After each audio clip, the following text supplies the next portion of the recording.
A new analysis of the federal health care exchange showing more than half of the counties in 34 states using the exchange lack affordable health care plans. That's according to the government's own definition of affordable. Hello and welcome everyone to the Kelly File. I'm Shannon Bream in for Megyn Kelly. That analysis done by USA Today shows the counties lacking even an affordable bronze plan for 40-year-old couples making a little bit too much to qualify for financial assistance. And if you're a 50-year-old who doesn't qualify for a subsidy, more than a third of the counties don't offer an affordable individual plan in any of the 4 tiers of plans: bronze, silver, gold, and certainly not platinum. The prices of the healthcare plans on the exchange a shock to many, especially since the new total of canceled health insurance plans is reportedly now at well over 6 million people across the country. And several new Obamacare fees and taxes are expected to hit Americans in the coming new year as well. Let's talk about it with Chris Steiwalt, the one and only, our Fox News digital politics editor and host of Power Play on FoxNews.com Live. Good to see you tonight. Merry Christmas, Shannon Bream. And you as well. And maybe not such a happy new year for some folks as we find out more about these prices. It's called the Affordable Care Act, but this analysis raising a lot of questions. Well, it depends on how you define and for whom you define Affordable Care Act. It's affordable for those individuals who had no insurance before. For the target audience for this law, those individuals who had no insurance and they make just a little bit over or 200% over the poverty line, let's say, there's some good deals to be had out there. And those are the plans that the White House and the administration love to talk about.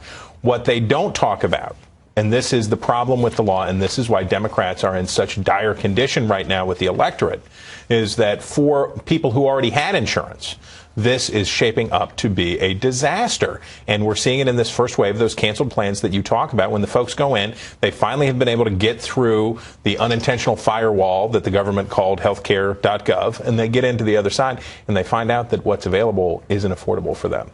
Well, in addition to that, we are learning about more fees and taxes, those kinds of things that, you know, there were those who said you got to pass this thing to find out what's in it and get away from the fog of controversy. You and I and many others out there are really 4 years into covering this thing as it came together, as it was passed, as it's rolling out. There are things I'm hearing about now, fees and taxes, that I never heard of before, but they're pretty significant. And from what we hear, insurance companies are sort of quietly putting them into the statements. But we have an example from some of the reporting that this looks at an example out of Alabama, and they're spelling out on, you know, the statement essentially to the person paying the bill what it's going to be. These new fees and taxes will add $23 and change a month.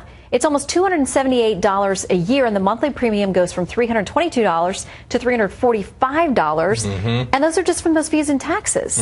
Well, you remember what they just did with that budget deal the president signed today. They said, well, we're not going to raise taxes. And this was the Paul Ryan, Patty Murray plan that they put through. But there are fees. Right, we ain't going to raise your taxes. But when you go to buy an airline ticket, for example, you will pay more. And what this health law does is, in the places where they didn't want to call them tax increases, they called them fees. Now, what's ironic, or, well, it's not ironic, it's a fact of life under Obamacare, is that as a condition of being alive in America today, you must carry health insurance. That's the law. But then once you are compelled to have insurance, then those user fees from the federal government go into place. So that's a tax, right?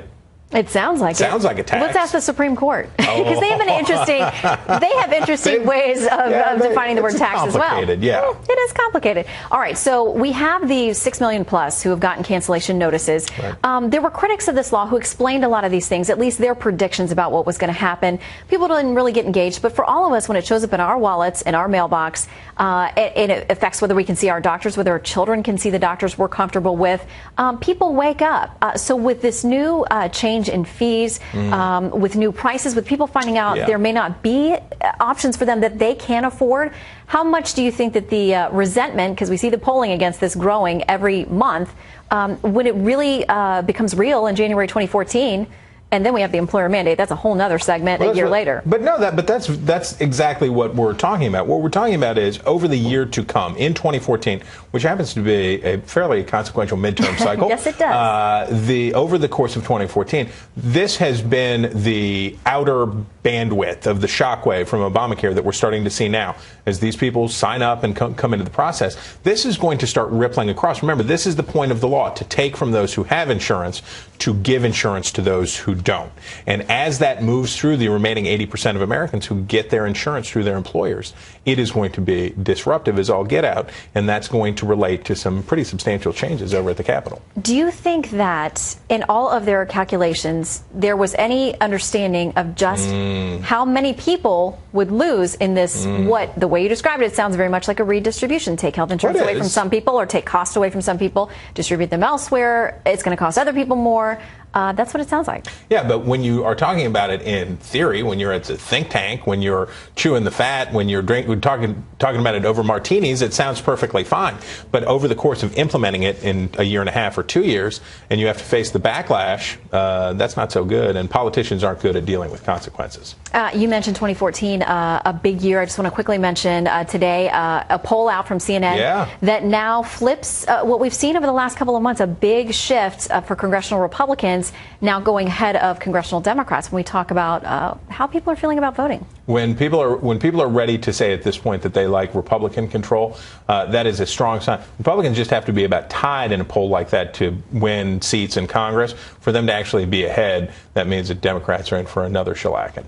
It's going to be an interesting year. Yeah, I'll say. I'm glad you're along for the analysis, Chris. Heck yeah. Good to see you. Happy New Year. Happy New Year.